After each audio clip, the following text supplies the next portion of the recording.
Bonjour tout le monde, bienvenue à votre cours de méthode quantitative en ligne. Donc aujourd'hui, on parle des liens entre les variables.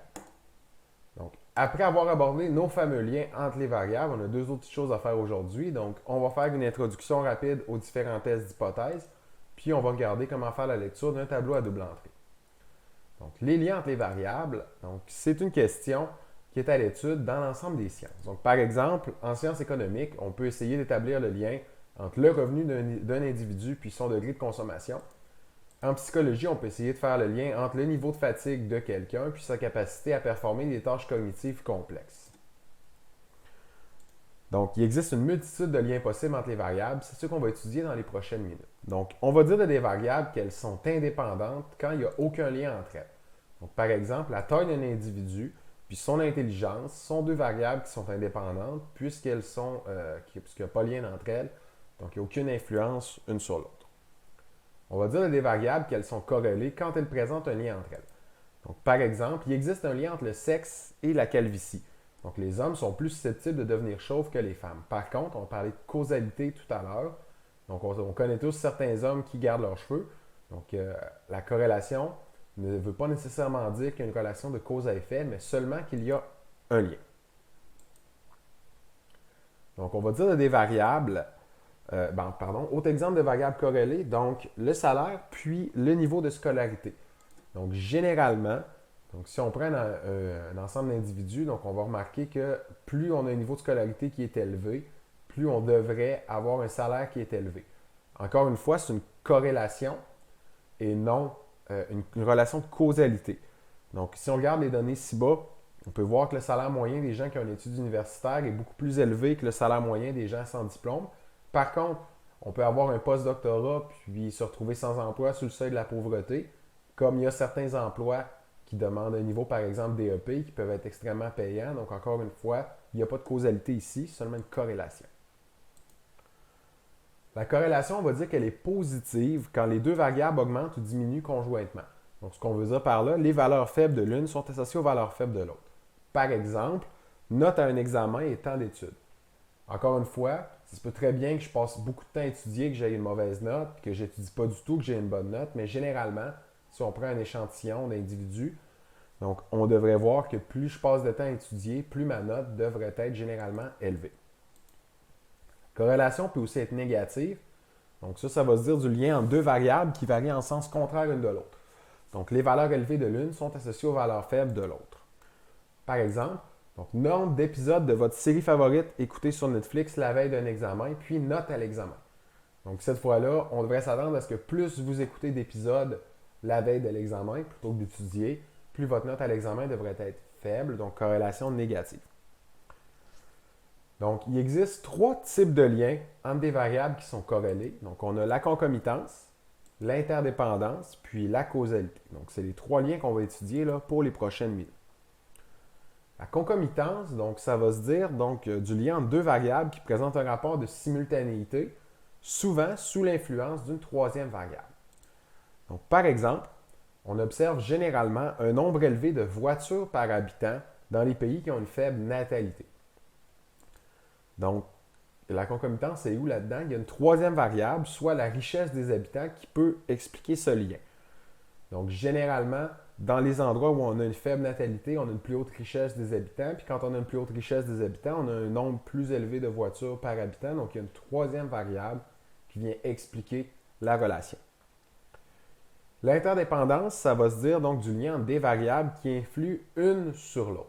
Donc, il y a vraiment un rapport de simultanéité entre les deux variables. Donc, on vous donne la devise d'une marque de saucisses hot dog.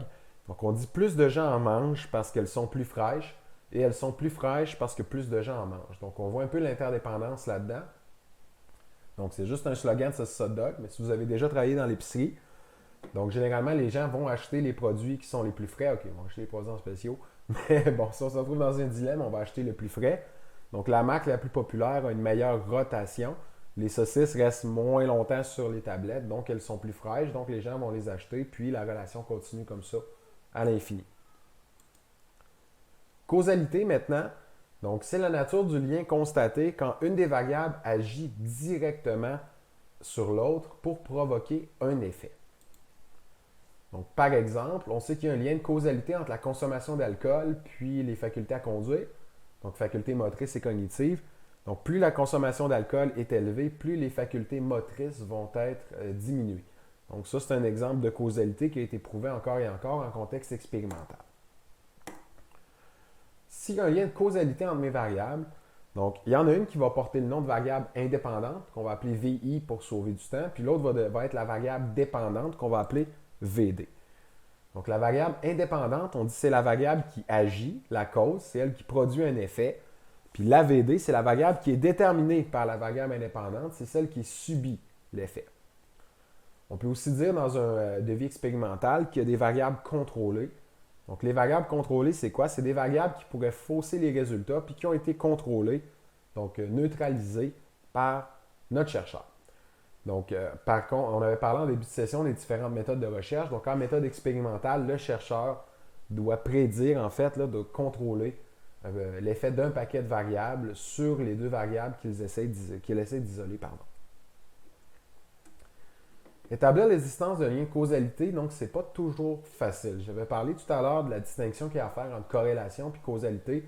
C'est pas parce qu'il y a un lien entre deux variables que nécessairement il y a une relation de cause à effet entre les deux. Donc, on va parler un peu de l'effet Nick Cage. Donc, il y a des corrélations assez étranges et intéressantes, donc entourant l'acteur Nicolas Cage, puis le nombre de décès par noyade aux États-Unis. Donc, si vous regardez le graphique au-dessus, donc, on peut voir qu'il y a une corrélation qui est extrêmement forte entre le nombre de films dans lesquels l'acteur Nicolas Cage a apparu dans une année, puis le nombre de décès par noyade dans une piscine. Donc, est-ce qu'on peut dire que Nicolas Cage est responsable de ces noyades-là? Définitivement pas. Donc, ça, c'est un exemple de concomitance, ou plutôt, en fait, évidemment, donc, il y a un lien pour ces variables-là. On ne peut pas le nier. Donc, il y a une corrélation, mais c'est de la concomitance. Donc, il y a d'autres variables.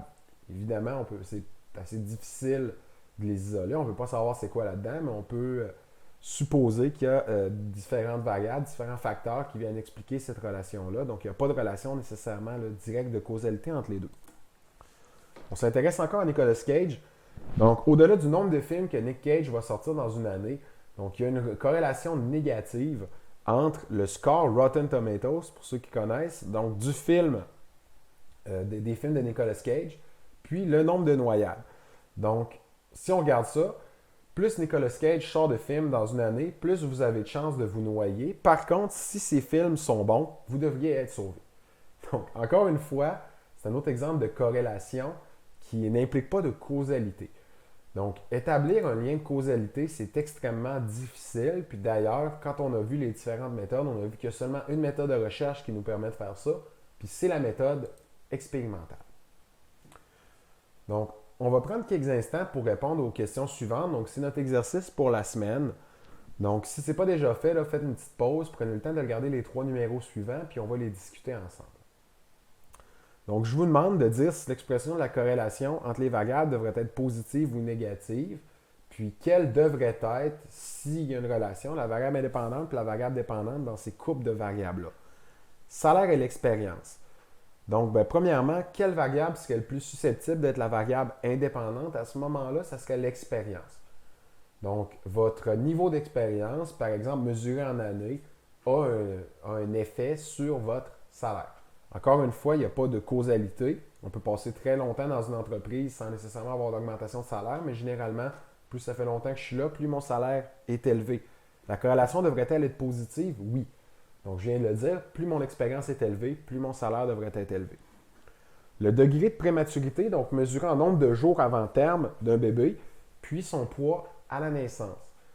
Donc, quelle devrait être la variable indépendante là-dedans? Ça serait le degré de prématurité. Donc, plus le bébé est prématuré, donc plus il naît avant terme, donc plus on s'attend à ce que son poids à la naissance soit faible. À ce moment-là, la corrélation, c'est une corrélation négative. Donc, plus le nombre de jours avant terme augmente, plus le poids à la naissance diminue. C. La gravité d'un accident automobile mesurée par le coût des dégâts matériels, puis la vitesse de l'automobile au moment de l'accident. Donc, quelle serait ma variable indépendante là-dedans? Donc, ça serait la vitesse. Donc, plus la voiture va vite, plus je devrais m'attendre à ce que les dégâts soient importants. ce moment-là, la corrélation va être positive. Donc, plus la vitesse de la voiture est élevée, plus le coût des dégâts va être élevé à son tour. Donc, on va faire une petite introduction rapide au test d'hypothèse. On va vraiment travailler plus là-dessus la semaine prochaine. Aujourd'hui, on fait vraiment juste là, mettre la table. Donc, dans le cadre du cours de méthode quantitative, ce qui nous intéresse, c'est plus la mesure des liens entre les variables que leur nature. Donc, un test d'hypothèse, c'est un procédé employé en inférence statistique pour opérer un choix entre deux hypothèses sur la base d'un ou de plusieurs échantillons aléatoires. Donc, pour le cours, nous, on va s'intéresser au test d'indépendance du Qui2. Vous allez voir dans certaines ressources, des fois, on l'appelle le Qui-carré, c'est la même chose. Avant de formaliser la démarche, par exemple, des tests d'hypothèse, c'est ce qu'on va faire la semaine prochaine, il faut comprendre la logique derrière le tableau à double entrée qui permet de présenter la répartition des unités statistiques selon deux variables. Début de session, je vous avais dit le tableau à double entrée qu'on le verrait plus tard dans la session. On va voir ça maintenant. Donc, le tableau à double entrée, c'est vraiment là, un outil qu'on va avoir absolument besoin pour faire notre test d'indépendance du Qui2. Donc, cette semaine, on va se pratiquer à faire de la lecture de tableau à double entrée, à les comprendre. La semaine prochaine, on va travailler là davantage avec ça. Des fois, il y en a qui vont aussi appeler le tableau à double entrée tableau de contingence, tout dépendamment de la ressource que vous consultez. Ça peut être un ou l'autre, c'est exactement la même chose. Donc, dans le tableau à double entrée, les unités statistiques sont classées, réparties selon deux variables simultanément. Quand le contexte s'y prête, ce n'est pas toujours le cas, on va placer les modalités ou catégories là, de la variable indépendante horizontalement, donc en haut, puis les modalités ou catégories de la VD, variable dépendante, verticalement à gauche du tableau. Donc, on calcule le total de chaque ligne et de chaque colonne. On va les placer dans les marges. Puis ça représente ce qu'on appelle la distribution marginale. Donc, la distribution marginale, c'est quoi? C'est la répartition des unités statistiques selon une seule des deux variables. Donc, on va voir un exemple tantôt, mais ça fait référence là, vraiment aux deux colonnes de totaux. La ligne et le colonne plutôt de total qu'on va retrouver dans le tableau à double entrée. Les valeurs au centre du tableau nous permettent d'évaluer ce qu'on appelle la distribution conditionnelle. Donc, des unités statistiques, soit la répartition des unités statistiques selon une variable pour une catégorie de l'autre. Donc, bref, selon les deux variables en même temps. On va regarder un exemple. Donc, on va faire la lecture de ce tableau-là. Le directeur du personnel d'une grande entreprise veut vérifier s'il existe un lien entre la performance à une épreuve de sélection et le rendement au travail. Donc, on a le tableau à double entrée suivant. Titre, répartition de 200 salariés selon le résultat obtenu à une épreuve de sélection et le rendement au travail. Donc, les normes pour le titre sont les mêmes que d'habitude, c'est juste qu'on a deux variables cette fois-là. On va voir, ici, on va placer là, les modalités de ce qu'on suppose être la variable indépendante, donc le résultat à une épreuve. On va placer les modalités de ce qu'on suspecte être la variable dépendante ici, donc à gauche, de manière verticale. La fameuse distribution marginale, on la voit ici, ce sont la colonne et la ligne de total qui me permettent de voir la répartition des unités statistiques selon une seule variable. La distribution conditionnelle au centre me permet d'évaluer la répartition des unités statistiques selon les deux variables de manière simultanée. Donc, pour le devoir, vous allez voir, ce n'est pas très long pour cette semaine. Donc, numéro 1, 2, 3 et 5 à la page 375. Ce serait important de finir la lecture du chapitre 8 pour être prêt la semaine prochaine pour le test du Qui2. Pardon. Donc, vous allez voir le test du Qui2, ça va être un cours un petit peu plus musclé. Je vous dirais cette semaine, c'est assez relax. Donc, profitez-en si ce n'est pas déjà fait pour rattraper le retard. Donc, tout ce qui est de loi normale, estimation de moyenne, donc c'est des matières un peu plus complexes. Donc, ça serait peut-être le temps, si vous avez des questions, d'entrer en contact avec moi pour essayer de comprendre ça. Il nous reste 2 thèmes après le cours de cette semaine, donc le Qui2 puis la corrélation linéaire. Donc, n'oubliez pas, si vous avez des questions, je suis toujours disponible par Mio ou via le Discord du cours. Donc, moi, je vous souhaite bonne semaine.